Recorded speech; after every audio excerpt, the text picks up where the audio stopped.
сожалению, бывает, что и натуральная кожа дает сбой. Вот как в данном случае, то ли перетянули, в общем, кожа здесь треснула именно в этом месте. Конечно, уже можно выкинуть, но я вот придумал такие лепесточки. Это туда убирается.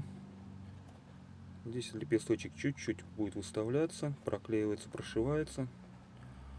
И незначительная часть, конечно, будет выставляться, но зато кроссовки еще послужат достаточно долго. Делаем одинаково с двух сторон.